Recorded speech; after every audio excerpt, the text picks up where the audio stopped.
El Evangelio como me ha sido revelado, de María Valtorta. Audiolibro 6.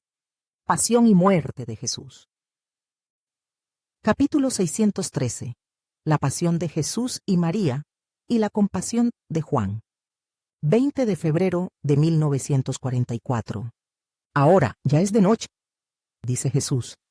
Has visto cuánto cuesta ser salvadores. Lo has visto en mí y en María. Has tenido conocimiento de nuestras torturas. Has visto con qué generosidad, heroísmo, paciencia, mansedumbre, constancia y fortaleza las hemos sufrido por la caridad de salvaros. Todos aquellos que quieran, que pidan al Señor Dios hacer de ellos salvadores, deben pensar que yo y María somos el modelo, y que esas son las torturas que hay que compartir para salvar. La cruz, las espinas, los clavos, los azotes no serán materiales. Serán otros, con otra forma y naturaleza, pero igualmente dolorosos e inmoladores. Y solo inmolándose, en medio de estos dolores se puede ser salvador. Es misión austera, la más austera de todas. Una misión respecto a la cual la vida del monje o de la religiosa de la más severa regla es como una flor comparada con un montón de espinas. Porque esta es no regla de orden humana, sino regla de un sacerdocio y un rito de ingreso en el estado monacal divinos, cuyo fundador soy yo. Yo soy el que consagra y acoge, en mi regla, en mi orden, a los elegidos para ella. Y soy el que les impone el hábito, el mío. El dolor total, llevado hasta el sacrificio. Has visto mis sufrimientos, dirigidos a hacer reparación por vuestras culpas. Nada en mi cuerpo ha estado exento de ellos, porque nada en el hombre está exento de culpas, y todas las partes de vuestro yo físico y moral. Ese yo que Dios os ha dado con una perfección de obra divina, y que vosotros habéis degradado con la culpa del progenitor, y con vuestras tendencias al mal, con vuestra voluntad mala, son instrumentos de los que os servís para cumplir el pecado. Pero yo he venido para cancelar los efectos del pecado con mi sangre y mi dolor, lavando en ellos cada una de vuestras partes físicas y morales, para purificarlas y fortalecerlas contra las tendencias culpables. Mis manos fueron heridas y aprisionadas, después de haberse cansado llevando la cruz, para reparar por todos los delitos cometidos con la mano del hombre. Desde los verdaderos actos de sujetar y usar un arma contra un hermano, haciéndose así Caínes, hasta los de robar o escribir acusaciones falsas, o llevar a cabo actos contrarios al respeto de vuestro cuerpo, o del cuerpo ajeno, o de estar ociosos en una holgazanería que es terreno propicio para vuestros vicios. Por las ilícitas libertades de vuestras manos, he dejado crucificar las mías, clavándolas al madero, privándolas de todo movimiento más que lícito y necesario. Los pies de vuestro Salvador, después de haberse fatigado y herido en las piedras de mi camino de pasión, fueron traspasados, inmovilizados, para hacer reparación por todo el mal que vosotros hacéis con los pies, haciendo de ellos el medio para ir a vuestros delitos, hurtos, fornicaciones. He marcado las calles, las plazas, las casas, las escaleras de Jerusalén, para purificar todas las calles, las plazas, las escaleras, las casas de la tierra, de todo el mal que dentro y fuera de ellas había nacido, todo lo que había sido sembrado y sería sembrado, en los siglos pasados y en los futuros, por vuestra mala voluntad obediente a las instigaciones de Satanás. Mi carne se manchó, recibió contusiones y heridas, para castigar en mí todo el culto exagerado, la idolatría, que vosotros ofrecéis a vuestra carne y a la de quien amáis, por capricho sensual o incluso por afecto, que en sí no es reprobable, pero que lo hacéis reprobable al amar a un padre, a un cónyuge, a un hijo o a un hermano, más que a Dios. No, por encima de cualquier amor y vínculo terrenos está, debe estar, el amor al Señor Dios vuestro. Ningún otro afecto debe ser superior a este. Amad a los vuestros en Dios, no por encima de Dios. Amad con todo vuestro ser a Dios. Ello no absorberá vuestro amor hasta el punto de haceros indiferentes para con los vuestros. Antes, al contrario, la perfección tomada de Dios. Quien ama a Dios tiene en sí a Dios, y teniendo a Dios, tiene la perfección. alimentará vuestro amor hacia ellos. Yo hice de mi carne una llaga para extraer de las vuestras el veneno de la sensualidad, del no pudor, del no respeto, de la ambición y admiración por la carne destinada a volver al polvo. No es dando culto a la carne como se lleva la carne a la belleza, antes bien, es con el desapego de ella con lo que se le da la belleza eterna en el cielo de Dios. Mi cabeza fue torturada con 1000 torturas, golpes, sol, gritos, espinas, para hacer reparación por las culpas de vuestra mente. Soberbia, impaciencia, insoportabilidad, falta de aguante, pululan en vuestro cerebro como terreno fungífero.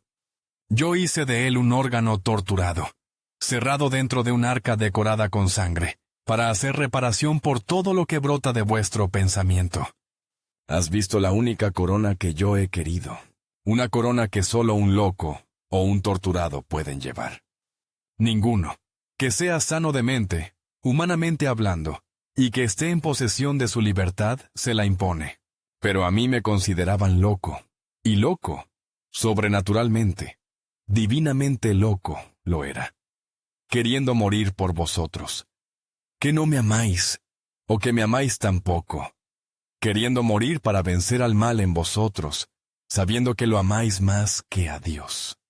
Y estuve a merced del hombre, y prisionero del hombre, condenado suyo. Yo, Dios, condenado por el hombre. ¿Cuántas impaciencias tenéis, por naderías? ¿Cuántas incompatibilidades, por bagatelas? ¿Cuántas exasperaciones, por simples malestares?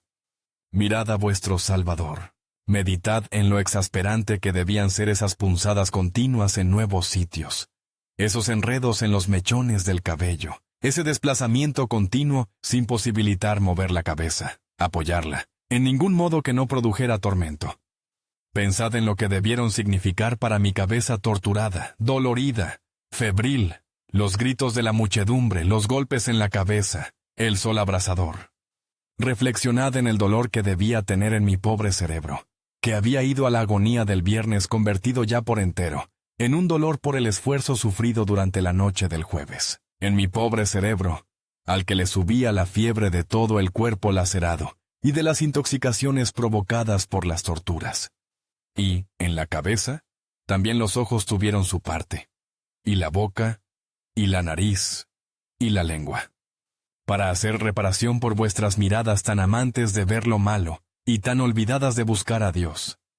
Para hacer reparación por las demasiadas y demasiado embusteras y sucias y lujuriosas palabras que decís, en vez de usar los labios para orar, para enseñar, para confortar. Y recibieron su tortura la nariz y la lengua para hacer reparación por vuestra avidez gustativa y por vuestra sensualidad olfativa, por las cuales cometéis imperfecciones que son terreno para más graves culpas, y cometéis pecados con la avidez de alimentos superfluos, sin tener piedad de los que tienen hambre, de alimentos que os podéis permitir, muchas veces recurriendo a medios ilícitos de ganancia. Mis entrañas no quedaron exentas de sufrimiento, ninguna de ellas, sofocación y tos para los pulmones, los cuales, por la bárbara flagelación recibida, estaban contusos, y edemáticos por la postura en la cruz. Congoja y dolor en el corazón, que había sido desplazado y estaba enfermo, por causa de la cruel flagelación, y del dolor moral que había precedido a ésta, por el esfuerzo de la subida bajo la pesada carga del madero, y por la anemia consiguiente a toda la sangre que ya había vertido. El hígado congestionado, el vaso congestionado, los riñones contusos y congestionados. ¿Has visto la corona de moratones que estaba alrededor de mis riñones? Vuestros científicos, para dar una prueba para vuestra incredulidad respecto a esa prueba de mis padecimientos que es la sábana santa, explican que la sangre, el sudor cadavérico y la urea de un cuerpo ultrafatigado pudieron, mezclándose con los ungüentos, producir esa pintura natural de mi cuerpo extinto y torturado. Mejor sería creer sin tener necesidad de tantas pruebas para creer. Mejor sería decir, esto es obra de Dios, y bendecir a Dios, que os ha concedido disponer de la prueba irrefutable de mi crucifixión y de las torturas que la precedieron. Pero, dado que, ahora, No sabéis ya creer con la sencillez de los niños, sino que tenéis necesidad de pruebas científicas. Pobre fe vuestra que sin el apoyo y el acicate de la ciencia no sabe mantenerse en pie y caminar. Sabed que las atroces contusiones de mis riñones fueron el agente químico más potente en el milagro de la sábana santa. Mis riñones, casi rotos por los azotes, ya no pudieron trabajar. Como los de los que han ardido en una llamarada, no fueron capaces de filtrar. Y la urea se acumuló y se esparció en mi sangre, en mi cuerpo, produciendo los sufrimientos de la intoxicación urémica, y el reactivo que, resumando de mi cadáver, fijó la imagen en la tela. Pero los que de entre vosotros son médicos, o los que de entre vosotros están enfermos de uremia, pueden comprender qué sufrimientos debieron producirme las toxinas urémicas, tan abundantes como para ser capaces de producir una huella indeleble. La sed. ¡Qué tortura! La sed. Y, a pesar de todo, ya has visto que no hubo ni siquiera uno, de entre tantos, que supiera en aquellas horas darme una gota de agua. Desde después de la cena, no tuve ninguna confortación, y la fiebre, el sol, el calor, el polvo, el desangramiento, producían mucha sed a vuestro Salvador. Has visto que rechacé el vino mirrado. No quería atenuaciones de mi sufrimiento. Cuando nos hemos ofrecido como víctimas, tenemos que serlo sin transacciones piadosas, sin arreglos, sin atenuaciones. Es necesario beber el cáliz como se nos da, saborear el vinagre y la hiel, hasta la hez. No el vino con añadido de drogas que produce una mitigación del dolor. Oh, muy severo es el sino victimal, pero bienaventurado el que lo elige como suyo. Esto respecto al sufrimiento de tu Jesús en su cuerpo inocente. Y no te hablo de las torturas de mi sentimiento hacia mi madre y hacia su dolor. Se requería ese dolor. Pero para mí fue la congoja más cruel. Solo el Padre sabe lo que sufrió su Verbo en el espíritu, en lo moral y en lo físico. Y la presencia de mi madre, aunque fue la cosa más deseada por mi corazón, que tenía necesidad de esa confortación en la soledad infinita que le rodeaba. Infinita. Soledad procedente de Dios y de los hombres fue tortura. Ella debía estar allí, ángel de carne, para impedir el asalto de la desesperación, de la misma forma que el ángel espiritual la había impedido en el Getsemaní. Debía estar allí para unir mi dolor con el suyo para vuestra redención. Debía estar allí para recibir la investidura de madre del género humano. Pero verla morir a cada uno de mis estremecimientos fue mi mayor dolor. Ni siquiera la traición, ni siquiera el saber que mi sacrificio sería inútil para muchos, esos dos dolores que pocas horas antes me habían parecido tan grandes que me habían hecho sudar sangre, eran comparables a este. Pero tú has visto lo grande que fue María en aquella hora. La congoja no le impidió ser mucho más fuerte que Judith. Esta mató. María se dejó matar a través de su hijo, y ni imprecó ni odió. Oró, amó, obedeció. Siempre madre. Hasta el punto de pensar, en medio de esas torturas, que su Jesús tenía necesidad de su velo virginal para cubrir sus carnes inocentes, para defensa de su pudor. Supo al mismo tiempo ser hija del Padre de los cielos, y obedecer a la tremenda voluntad del Padre, en aquella hora. No imprecó, no se rebeló, ni contra Dios ni contra los hombres. A estos los perdonó. A aquel le dijo fiat. También después la has oído. Padre, te amo, y tú nos has amado. Recuerda y proclama que Dios la ha amado, y le renueva su acto de amor. En aquella hora. Después de que el Padre la había traspasado y privado de su razón de ser. Le ama. No dice, ya no te amo por haber descargado tu mano sobre mí. Le ama. Y no se aflige por el propio dolor, sino por el que sufre su Hijo. No grita por el propio corazón quebrantado, sino por mi corazón traspasado. De esto pide razón al Padre, no del propio dolor. Pide razón al Padre en nombre del Hijo de ambos. Ella es auténticamente la esposa de Dios. Ella es auténticamente la que concibió por unión con Dios.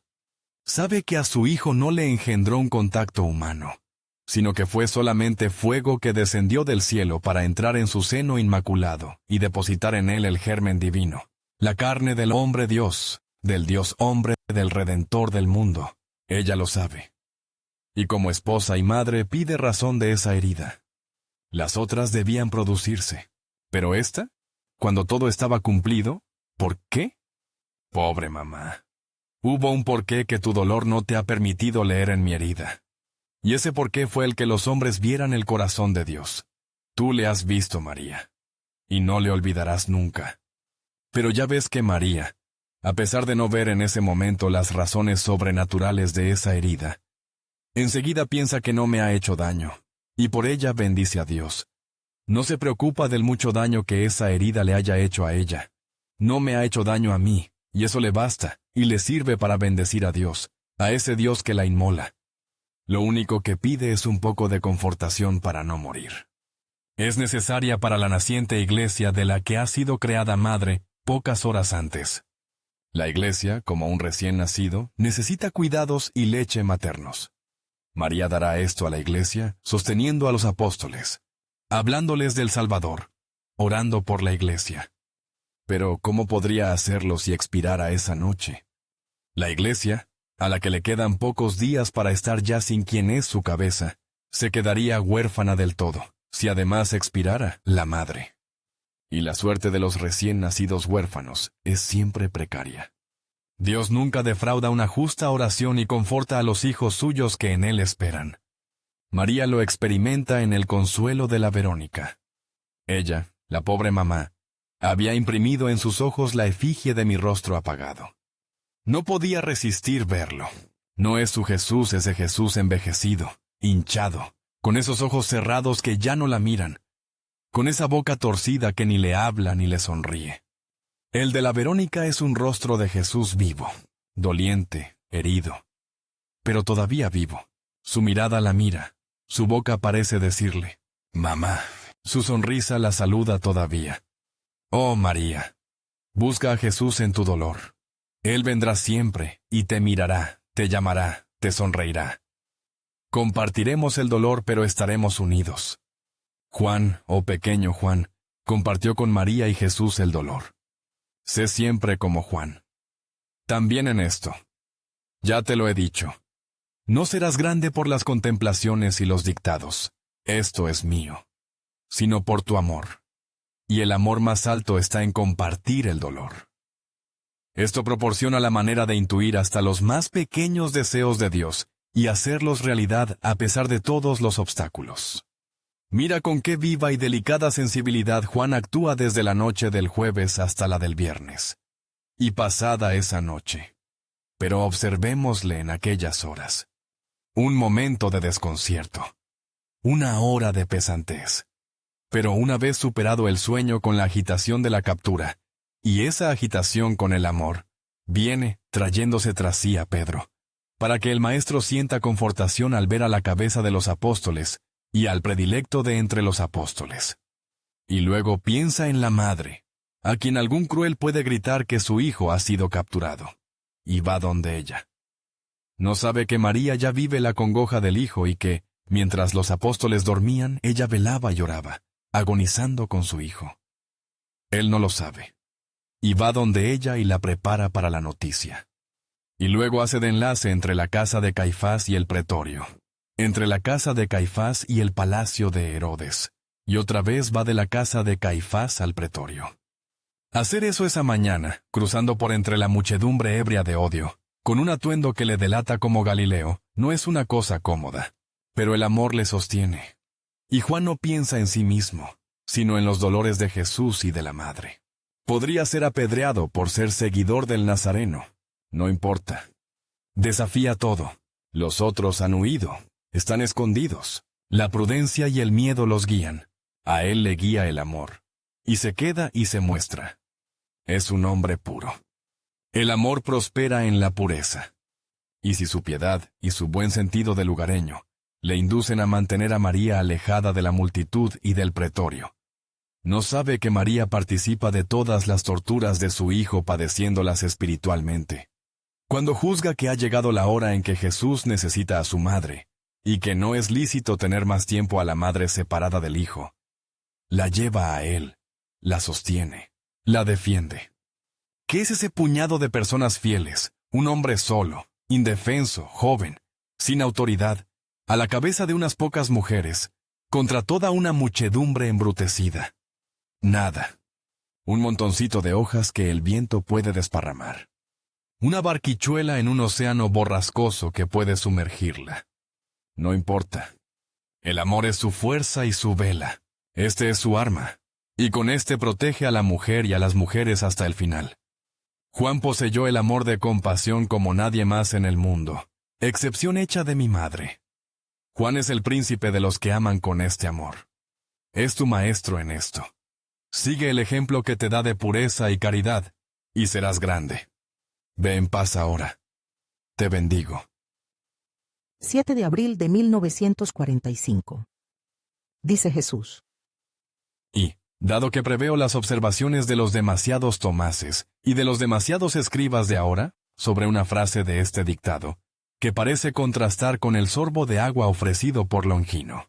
Oh, cómo gozarían los negadores de lo sobrenatural. Los racionalistas de la perfección al revés. Si pudieran encontrar una fisura en el magnífico complejo de esta obra de bondad divina y sacrificio tuyo, pequeño Juan, para poder, haciendo palanca en esa fisura con el pico de su mortífero racionalismo, provocar el derrumbamiento de todo, previniendo a estos. Digo y explico. Aquel pobre sorbo de agua, una gota en el incendio de la fiebre y en la sequedad de las venas vaciadas, tomado por amor a un alma a la que había que persuadir de amor para llevarla a la verdad, tomado con suma fatiga en medio del jadeo agudo que me estrangulaba la respiración y obstaculizaba la deglución.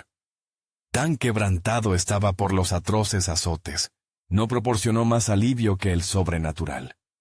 Desde el punto de vista de la carne no fue nada, por no decir un tormento.